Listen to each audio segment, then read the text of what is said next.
तो हेलो मेरे दोस्तों, मैं आपके लिए लेटर फ्रॉम केस के बाजी से रिलेटेड एक और वीडियो लेके आया। अगर तो वीडियो को पसंद आया तो वीडियो को लाइक करना, वीडियो करना, बात सब्सक्राइब, वीडियो अच्छा लगे तभी सब्सक्राइब करना।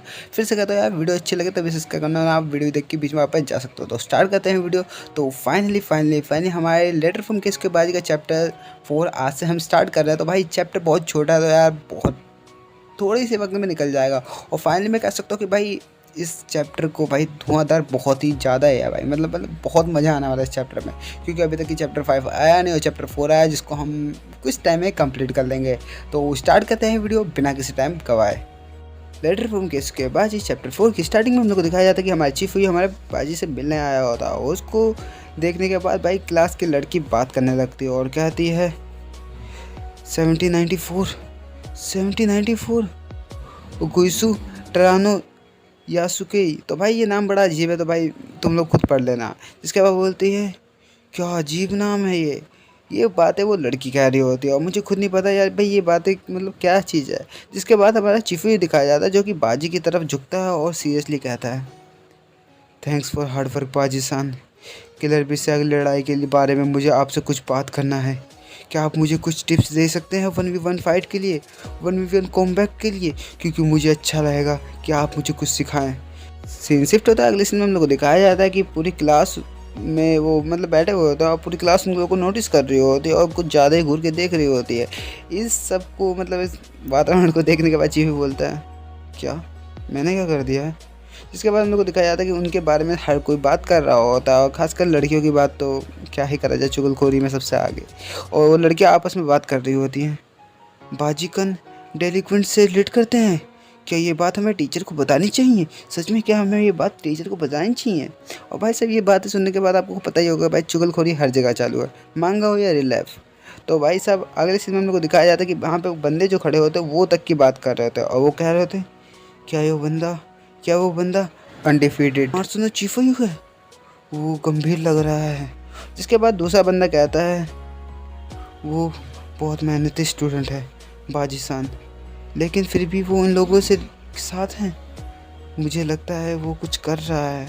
और ये सब कुछ सुनने के बाद मतलब ये सब कुछ नोटिस करने के बाद चीफू ये गुस्सा हो जाता है और वो उस बंदे की तरफ जाता है जो कि ये बातें कर रहा होता है और वो कहता है हे सुनो। जिसके अगले सीन में हम लोग दिखाया जाता है कि भाई हमारे चीफू इस बंदे को पूरी तरह से लपेट लेता है कोने में और चीफू ये कहता है अपनी बातों से बाजीसान को परेशान मत करो बेवकूफ़, समझ गए। ये सुनने के बाद भाई बाजी पीछे से बोलता है साले तू ही मुझे परेशान कर रहा है। और चीफू ये कहता है क्या मैं आपको परेशान कर रहा हूँ? मुझे माफ़ करना बाजीसान, मुझे माफ़ करना बाजीसान। और तभी हम लोग को दिखाया जाता है कि बाजी वो कहता है कुछ देर के लिए मेरे साथ आओ टेरेस पे, मुझे तुम्हें फिर से वही बताना है जो मैंने पहले बताया था। जिसके बाद हम लोग को दिखाया जाता है कि भाई हमारे बाजी और चीफू यू टेस्ट पे आ चुके होते हैं और हमारा बाजी कहना चालू करता है मैं फिर दोबारा फेल नहीं होना चाहता। अगर मैं दोबारा फेल हुआ तो मेरी मम्मी रोएंगी और ये बिल्कुल नहीं चाहता। मैं खाली सुधरने के लिए तोमान नहीं छोड़ सकता, इसलिए मैं ये अपने आप को छुपाता रहता हूँ दूसरों की नज़रों से कि मैं तोमान का फर्स्ट डिवीज़न का कैप्टन हूँ, जिससे मुझे परेशानी ना हो। अगर ये सबको पता चला तो कुछ ना कुछ परेशानी होती रहेगी, इसलिए मैं अपने स्टेटस को छुपाता हूँ कि मैं एक अच्छी लाइफ जी सकूँ, स्कूल लाइफ। और ये सुनने के बाद चीफू कहता है क्या स्कूल ग्रेड के लिए आप ये सब कुछ करते हो? जिसके बाद बाजी कहता है इसमें मेरे ग्रेड भी शामिल है, इसीलिए मैं स्कूल में भी छिप कर रहता हूँ। और भाई साहब आपको एक चीज़ नोटिस कर ली होगी आपने कि भाई सातों भाई सब टंकी पे लेटा हुआ है। भाई क्या आलसी बंदा है भाई, कहाँ से यार ढूंढ के लाया यार कैनवाकू ऐसे बंदे को। तो भाई देख ही रहे होगे। जिसके अगले सीन में हम लोग को दिखाया जाता है बाजी ज़्यादा ही सीरियस होकर कहता है अगर तुम मेरी क्लास में आए और उस खतरनाक अवतार के साथ आए और तुम्हें मेरे पास आए तो तुम जानते ही हो ना क्या होगा। ये सब सुनने के बाद चीफ ये बोलता है हाँ मुझे पता है। और बाजी कहता है मुझे पता है कि तुम्हें मेरी बातें बहुत ही अजीब और गरीब लग रही हैं, लेकिन मैं फेलियर हूँ, इसीलिए तुम्हें ये सब कुछ लग रहा होगा। तो तुम एक नॉर्मल स्टूडेंट बन के आओ। मैं तुमसे हाथ जोड़ के गुजारिश करता हूँ कि प्लीज़ मेरी स्टडी में मुझे इंटरफेयर मत करो, जिसकी वजह से मुझे बहुत परेशानी होती है चीफ यू। तो प्लीज़ मुझसे दूरी बनाए के रखो। और भाई साहब ये बातें कहते वो हमारा बाजी निकल जाता है और ये बातें शायद हमारे साथों सुन लेता है। और देख लो भाई अब जाके साले की नींद टूटी है, तो भाई चप्पल मार के उठाना चाहिए था साले को। अगली सीन में हम लोग देखते हैं चीफू को, जो कि वॉशरूम में आया होता है। वो अपने आप को शीशे में देखते हुए कहता है, उन्हें मुझे लगता ही था बाजी साहब मुझे अजीब व गरीब और डरावना समझते हैं। मेरे ड्रेसिंग सेंस शायद ऐसे ही है। अब जब भी मुझे सोचता हूँ तो मुझे लगता है कि वो बिल्कुल सही है। मुझे इसको बदलना चाहिए। अगर मेरे जैसा बंदा अगर बाजी शान के पास रहेगा तो शायद बाजी शान मुसीबत में पड़ सकते हैं। ये बिल्कुल सही है। और भाई साहब तुरंत हमारा चीफू ये पहुँच जाता है। मतलब देख रहे हो भाई, मतलब वॉशरूम में आया, उसके बाद अजीबोगरीब आवाज़ें आती है, मतलब पानी की छपक छपक, तो गलत मत समझना। इसके बाद अगली सीन में देखते कि भाई चीफू एक नए अवतार में पहुंच चुका है हमारे बाजी शान के पास और कहता है, बाजी शान, बाजी शान। और बाजी शान ये सुनने के बाद बोलता है, हैं तुम कौन हो, तुम कौन हो? जिसके बाद चीफू ये कहता है, मैं चीफू, मैं नॉर्मल दिखने की कोशिश कर रहा था जिससे कि मैं अपने लाइफस्टाइल को बदल सकूं और अपने हेयर स्टाइल को चेंज कर सकूं। तो मैं आपको कैसा लग रहा हूं? जिसके बाद भाई हमारा बाजी कहता है, अच्छा ऐसा है क्या, सच में तुम अपने आप को चेंज करने की कोशिश कर रहे हो? जिसके अगले सीन में हम लोग देखते हैं कि भाई चीफू ये ज़ोर से चिल्लाते हुए कहता है, बेशक मैं बाजी शान को आपके साथ उस रूप में बदलना चाहता हूँ जिस तरह से आप रहते हैं, बिल्कुल एक नॉर्मल। इन बातों की वजह से मैं आपको बेवकूफ़ लग रहा हूँगा, लेकिन मैं ये बिल्कुल दिल से करने की कोशिश कर रहा हूँ बाजी शान। और ये सुनने के बाद बाजी शान कहता है, मतलब बाजी कहता है, तुम मेरे पास मत आया करो, मुझे गुस्सा आता है तुम्हें देखने के बाद, तो बेवकूफ़ मेरे से दूर हो जाओ। और भाई साहब ये सुनने के बाद भाई हमारे चीफू का दिल टूट जाता है, मतलब जिसके लिए इतना कुछ किया और भाई वही ठुकरा देता है। जिसके बाद भाई चीफू शौक में चला जाता है। अगली सीन में हम लोग दिखाया जाता है कि भाई हमारा चीफू टेरेस पे खड़ा हुआ होता है रेलिंग के पास और कहता है, शायद कोई इसमें कोई शक नहीं कि ये सब कुछ मेरे हेयर स्टाइल की वजह से हो रहा है, मेरे बालों की वजह से हो रहा है। मैं बाजी शान की मन की बात नहीं समझ सका, मैं उनकी बातें सुन के भी कुछ सीख नहीं सका।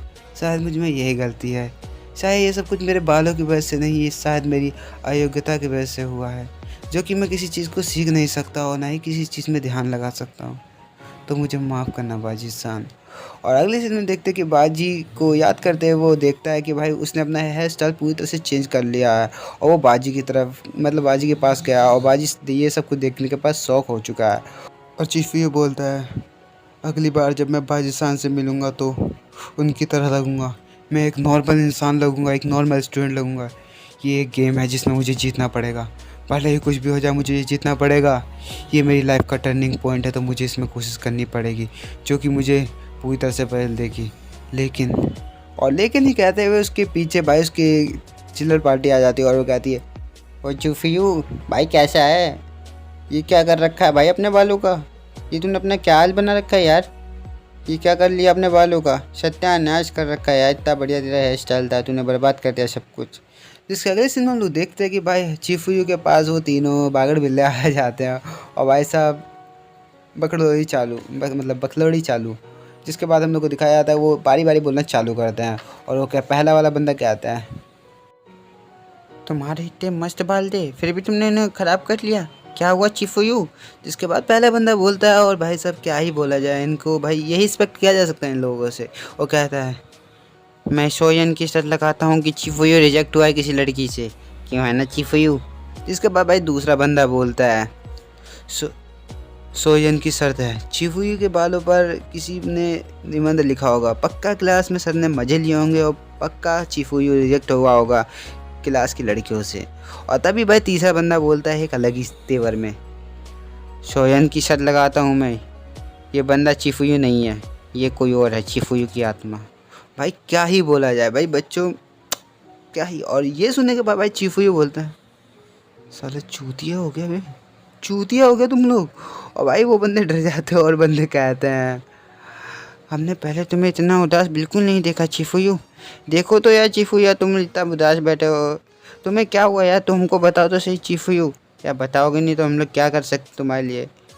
चीफू देखो एक बिल्ली का बच्चा देखो कितना प्यारा है चीफू, देखो देखो देखो ना कितना प्यारा है। और भाई साहब ये बिल्ली का बच्चा आप लोग देख ही रहे हो भाई कितना प्यारा बच्चा है भाई, मतलब दोस्त को खुश करने के लिए इतना क्या गिरना तो भाई अच्छा लगता है। जिसके बाद ये देखने के बाद, मतलब ये सुनने के बाद चीफू बोलता है, तुम्हारी ऐसी की तैसी, क्या हुआ, तुम क्या कर रहे हो? ये सुनने के बाद उन लोगों की फट जाती है और वो इनमें से एक बंदा कह देता है, क्या तुम अपना हेयर स्टाइल चेंज करवाना चाहते हो चीफू? सच बताओ हम लोगों को। और तभी वो हमारे चीफू कहता है, मतलब भावुक हो जाता है ये बात सुनने के बाद, और कहता है भाई ख्याली पुलाव बनाते हुए, इन्हीं बातों की वजह से मैं अपनी हेयर स्टाइल चेंज करना चाहता हूँ। ये मेरे लिए अब ज़रूरी हो चुका है। मैंने सोचा था कि ये मेरी हेयर स्टाइल मेरी पूरी लाइफ तक की रहेगी, मतलब मैं जब तक ज़िंदा हूँ तब तक। मैंने ये बचपन से ही रखना चालू कर दी थी हेयर स्टाइल। मैंने अपने बालों को ही अपने लाइफ में कभी नहीं छोड़ना चाहता था। मैं चाहता था कि अगर मैं दफनाऊँ भी जाऊँ तो मेरे साथ ही ये बाल चले जाएं। मैं इस हेयर स्टाइल के बिना नहीं रह सकता। मुझे ये बहुत पसंद है। और जिसके अगले सीन में हम लोग को दिखाया जाता है कि भाई चीफू की बात सुनने के बाद भाई बंदे कहीं ना कहीं भाई इमोशनल हो जाते हैं, भाई कितना लगाव है इन बालों से। और तभी उसका एक बंदा बोल पड़ता है अगले सीन में, अगर ये बात है पसंद है, अगर ये तुम्हें हेयर स्टाइल, तो तुम इसे बदल क्यों रहे हो, तो हमें बताओ, हम तुम्हारी कुछ मदद कर सकते हैं। इसके बाद हमारा चीफू कहता है, नहीं मुझे ये सब कुछ करना ही पड़ेगा, मेरी लाइफ पूरी इस पे दांव पे लगी हुई है, तो मुझे ये सब कुछ करना ही पड़ेगा, ये सब करना ही पड़ेगा। जिसके बाद उसका वो दोस्त कहता है, मतलब चिल्ला, क्या ये चोचलापा लड़की के लिए है जिससे ये पसंद करता है और जिससे ये सच में रिजेक्ट हुआ है? सच में क्या यार, ये क्या बकचोदी है। ये सब बातें उनके बीच में हो ही रही होती है और हम लोग को दिखाया जाता है कि भाई सातों भी उस स्टेज पे लेटा हुआ होता है। तो भाई ये इसका मतलब क्या बोला जाए, इसका बिस्तर यहीं पे लगता रहता है। और उनमें से एक बंदा बोलता है, ठीक है चीफू यू, तो तुम हमको को बताओ कि तुम्हें कैसी हेयर स्टाइल चाहिए, हम तुम्हारी मदद करेंगे इसके लिए। और इस बात पे भाई चीफू यू खुश हो जाता है और कहता है, मुझे एक नॉर्मल हेयर स्टाइल चाहिए जो कि मेरे लिए बना हो और ज़्यादा से ज़्यादा मैं उसे सेट कर सकूं जो कि मुझे आरामदेह हो। ये बातें सुनने के बाद उनमें से एक बंदा बोलता है, गोरे का अच्छा हेयर स्टाइल है, तो तुम इसके बारे में क्या कहते हो, क्या तुम्हें ये पसंद है? जिसके बाद हमारा चीफू एक अलग ही लुक देता है, जिसको देखने के बाद भाई सब लोग समझ ही जाता है कि भाई ये बंदा उसमें इंटरेस्टेड नहीं है। और भाई साहब हमारे वो सारे तीनों बंदे कहते हैं, हम तुम्हारे लिए एक अच्छा हेयर सोचते हैं, तो रुको ज़रा हम तुम्हारे लिए कुछ सोचते हैं। और वो तीनों बैठ के भाई साहब अलग तीनों बैठ जाते हैं और भाई बनाने लगते हैं ड्राइंग जो कि हेयर स्टाइल की होती है, और चीफू अलग बैठा हुआ होता है। सीन शिफ्ट होता है अगले सीन में, हम लोग देखते हैं कि भाई उन लोगों ने भाई हेयर स्टाइल चुन लिए होते हैं जो कि उन्होंने ड्राइंग करके बनाया होता है। भाई साहब क्या ही बोला जाए, भाई ड्रैगन बॉल जी का उन्हें टकले वाला हेयर स्टाइल जो कि 6 बिंदियों वाला, भाई उसमें वो तक की होता है। और ये सब कुछ देखने के बाद चीफू अपने मन में कहता है, मुझे लगता है कि मैंने घर लोगों से मदद मांग ली, ये मेरी ज़िंदगी तबाह कर देंगे।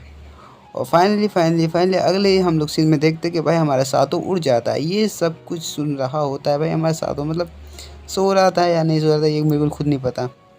और वो उठ के बोलता है, मैं उठ गया ब्रो, तो क्या तुम्हें मेरी मदद चाहिए? ए चीफ हो, क्या तुम चाहते हो कि मैं तुम्हारी इस टॉपिक पे मदद करूं और तुम्हारे अच्छे बाल बना दूं? सच में चाहिए कि नहीं चाहिए बताओ।